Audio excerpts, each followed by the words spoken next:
Rasulullah tidak hanya diutus sebagai pembawa wahyu, tetapi juga sebagai pendidik umat dan pembangun peradaban. Salah satu karya besarnya adalah membentuk sekolah kepemimpinan pertama dalam sejarah Islam, yakni masyarakat Madinah. Di kota inilah Nabi mencetak para pemimpin dunia dari masjid sederhana yang penuh visi, yakni Masjid Nabawi.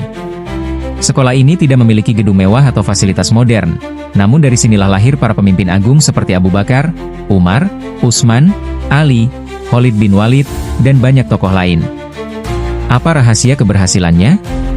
Masjid di zaman Rasulullah bukan hanya tempat sholat, tetapi pusat pendidikan, pemerintahan, strategi militer, dan pengembangan kepemimpinan. Para sahabat belajar langsung dari Nabi melalui halakoh, musyawarah, dan interaksi harian. Di masjid itulah visi dan misi Islam dibentuk, dan para pemuda ditempa menjadi pemimpin yang tangguh secara spiritual dan sosial. Rasulullah menjadikan masjid sebagai laboratorium kepemimpinan, bukan hanya tempat ibadah ritual. Rasulullah tidak mencetak pemimpin dengan paksaan, tapi dengan akhlak dan teladan hidup. Ia menunjukkan kepemimpinan yang adil, rendah hati, tangguh dalam ujian, dan lembut kepada umat.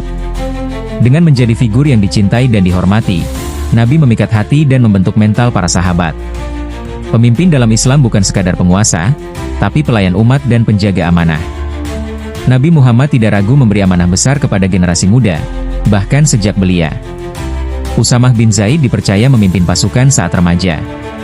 Ali bin Abi Thalib dipercaya menjaga rahasia dan misi penting sejak muda. Ini menunjukkan bahwa kepercayaan melahirkan kepercayaan diri.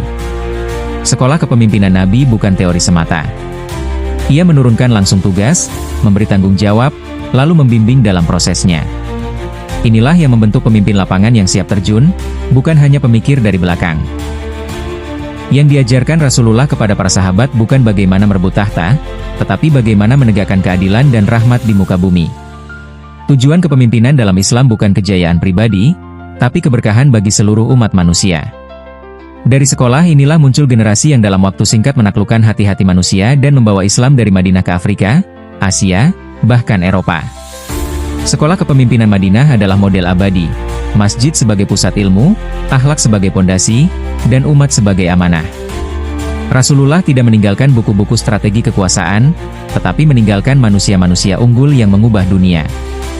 Hari ini, jika ingin membangun pemimpin sejati, kita perlu kembali belajar dari Madinah, di mana pendidikan bukan hanya soal ilmu, tapi juga iman, adab, dan amanah.